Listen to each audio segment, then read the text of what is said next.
এবং একই সাথে আমি আপনার বিবেক ও জানকেও আমি কুফরি ও অবাস্তব খোদা থেকে রক্ষার আহ্বান জানাচ্ছি। আমরা মুক্তির পথে ধাবিত হয়েছি, আপনিও এ পথে আসুন। মনে হচ্ছে এদের বিবেক অন্ধ হয়ে গেছে। আমাকে ওর পথে নিতে যাচ্ছে। আমাকে বলছে আমার নিজের খোদাকে ভুলে যেতে আর ওর খোদার প্রতি আকৃষ্ট হতে। শুনলে তো তেলমিখা। বিচারক সাহেব, আপনি যা বললেন তাই মনে হচ্ছে এদের চোখ অন্ধ হয়ে গেছে। যত রকমই নির্যাতন করেন না কেন এদেরকে, এরা নিজের কথা বলেই যাচ্ছে। আমার মনে হয় এরা অবশ্যই খোদার ক্রোধের শিকার হবে। তাই তো মনে হচ্ছে। একটি প্রস্তাব রয়েছে, আমরা শাস্তি না দিয়ে খোদাগণের শাস্তির জন্য তাদের ছেড়ে দিই। আমাদের খোদাগণ তো আছেই তাদের শাস্তি দেওয়ার জন্য। অবশ্যই তাদের উপর খোদাগণের গজব নেমে আসবে। আপনি ওদের চেনেন না। এদের আকীদা পরিবর্তনের কোনো সম্ভাবনাই নেই। দিনের পর দিন এদের সংখ্যা বৃদ্ধি পাচ্ছে আর সর্বত্র নষ্ট করে ফেলছে। বিশেষ করে এই বেটা, কি যেন নাম বললে? এই, ওর নাম কি জানি বললে? আদুনিয়া।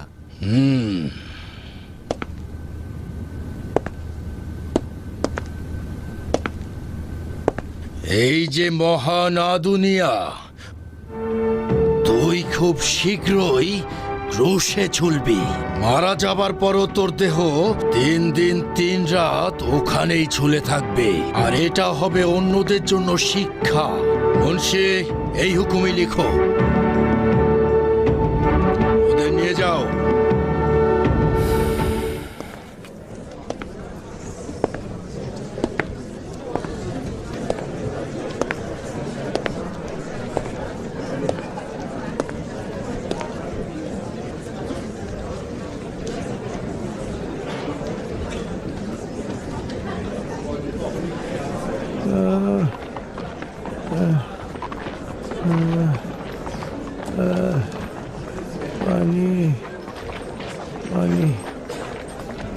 পানি খাবো।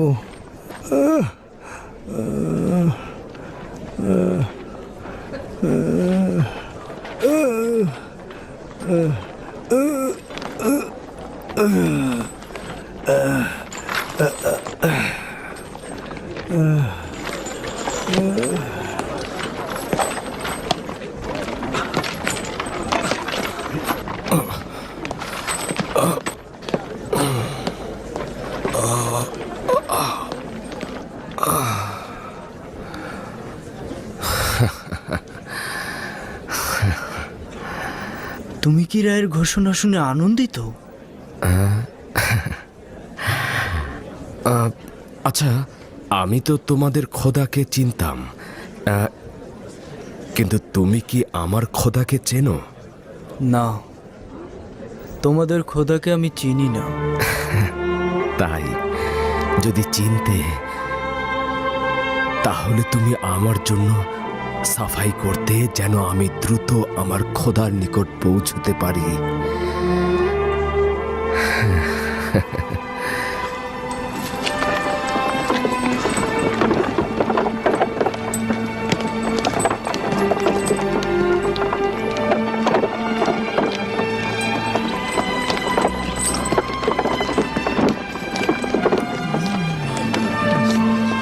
ধর্মপ্রচারক আদুনিয়া,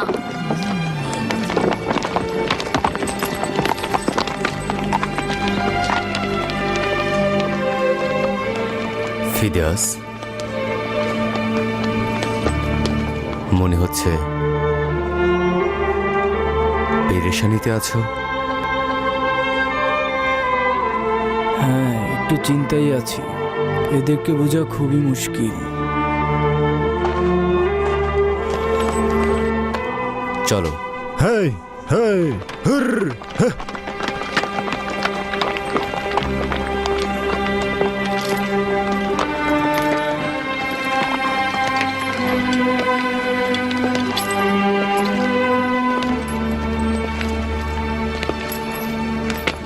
আমার আর ধৈর্য ধরার কোনো ক্ষমতা নেই।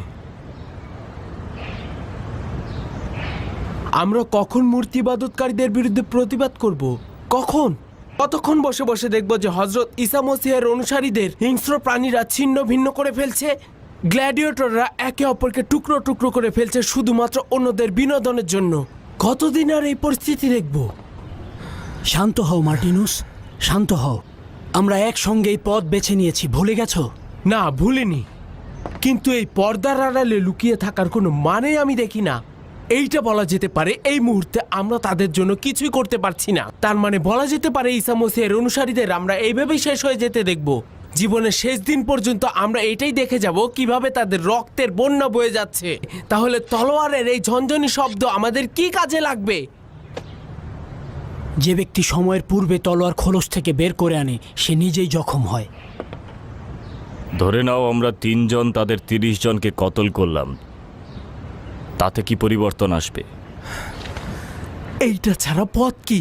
এই সকল অপকর্ম ডিওক্লেটিয়ানুসের পক্ষ থেকেই হচ্ছে, আর আমরা সবাই তার পিছনে লেগে আছি। এই অপকর্মকারীকে কেন আমরা তার খোদার কাছে পাঠিয়ে দিচ্ছি না? তাতে কি লাভ হবে? ডিওক্লেটিয়ানুস না থাকলে অন্য কেউ আসবে।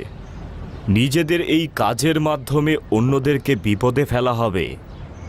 যতক্ষণ সম্রাট থাকবে ততক্ষণ ডিওক্লেটিয়ানুসের মতন কেউ না কেউ থাকবেই। সম্রাট তো কালই আসছে, আমরা সম্রাটের খুবই কাছাকাছি থাকব। এইটা আমাদের জন্য বড় সুযোগ হবে। প্রিয় মার্টিনুস, তুমি কি ভাবছো রোমের জন্য এটা কোনো সমস্যা? এই সম্রাট গেলে আরেক সম্রাট আসবে। তুমি কি বলতে চাইছো?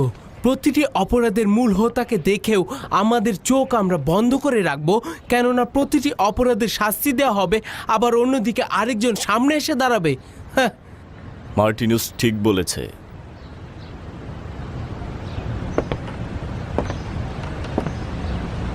এইটাই দারুণ সুযোগ।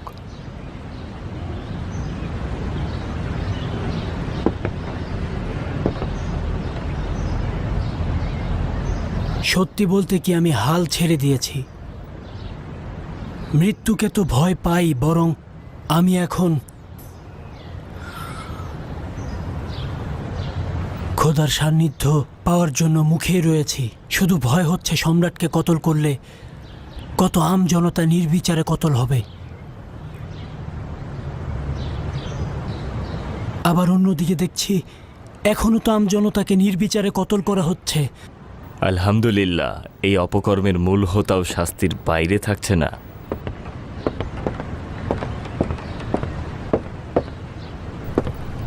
সুরি মানুষ, আমি তীর ধনুক নিয়ে অপেক্ষায় থাকবো তোমার ইশারার জন্য।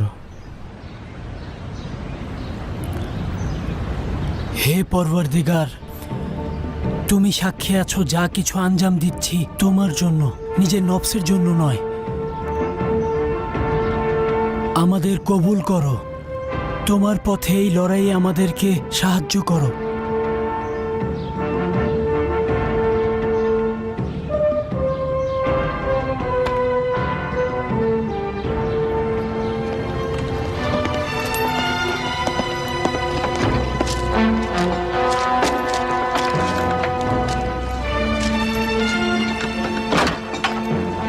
চলো যাই।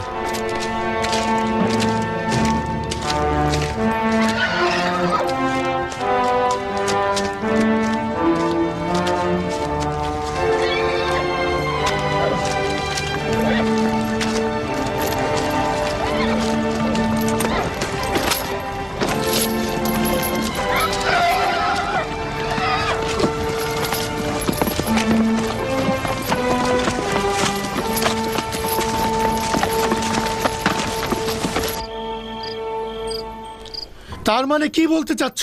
হযরত ঈসা আসমান থেকে জমিনে আসেনি? না না না,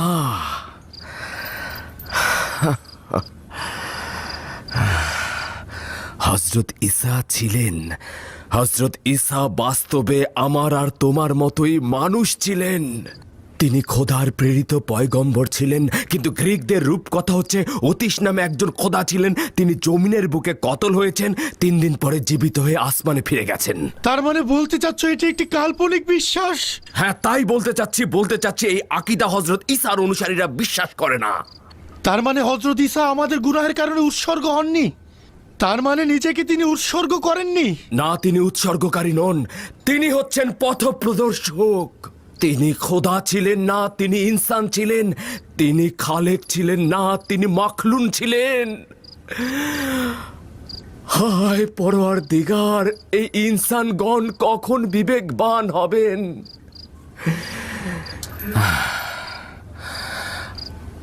আমার হাতে খুব একটা সময় বাকি নেই। আমার শেষ কথাগুলো অবশ্যই মনে রাখবে। হায় আফসোস, আফসোস, হায় আফসোস। কেন তোমার সঙ্গে বিরোধে জড়ালাম?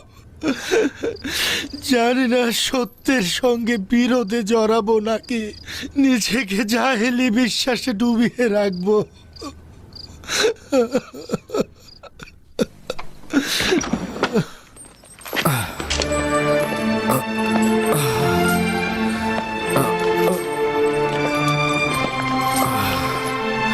চলো চলো।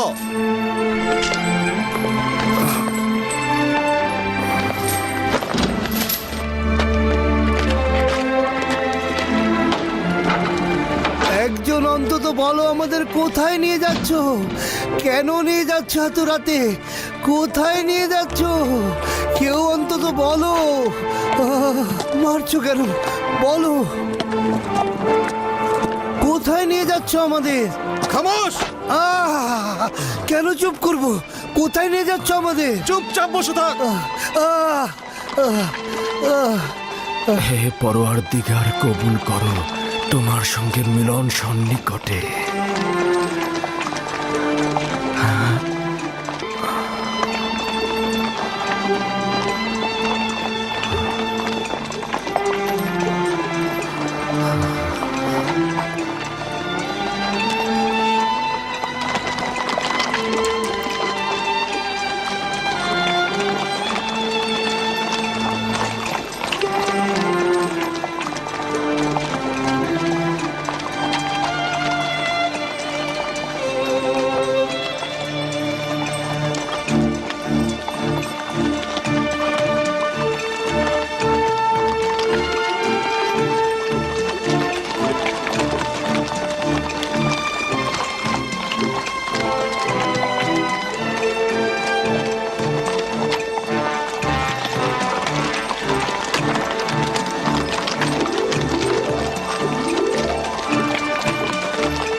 দাঁড়াও।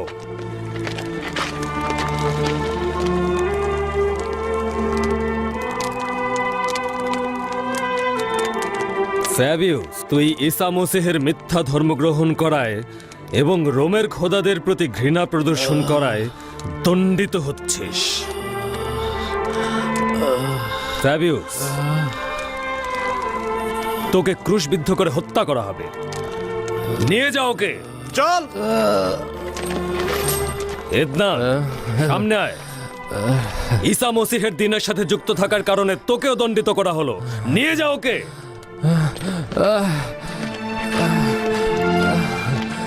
সানামিস, বিদ্রোহের অপরাধে এবং চুরির অভিযোগে তোকেও ক্রুশবিদ্ধ করা হবে। নিয়ে যাও। রহম করো, রহম করো। সব মিথ্যা, সব মিথ্যা। আমি কিছু আদুনিয়া, আমি কিছু ঈসা মসিহের দিনের তাবলীগ করার অপরাধে তোকে ক্রুশবিদ্ধ করা হচ্ছে। নিয়ে যাও। চল।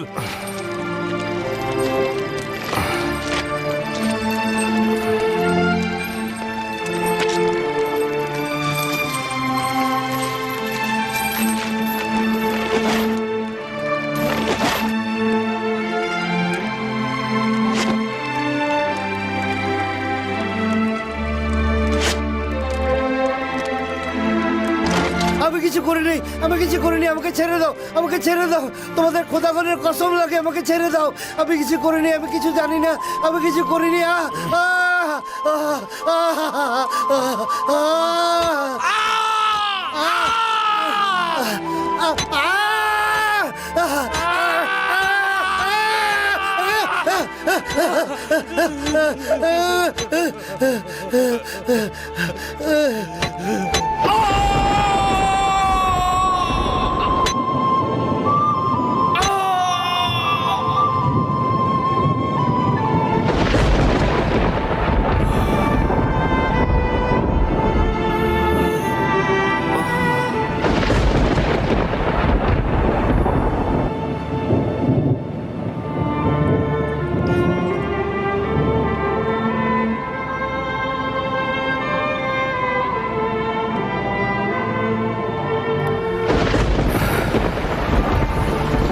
এ খোদা, তোমার কাছে পানাহ চাইছি।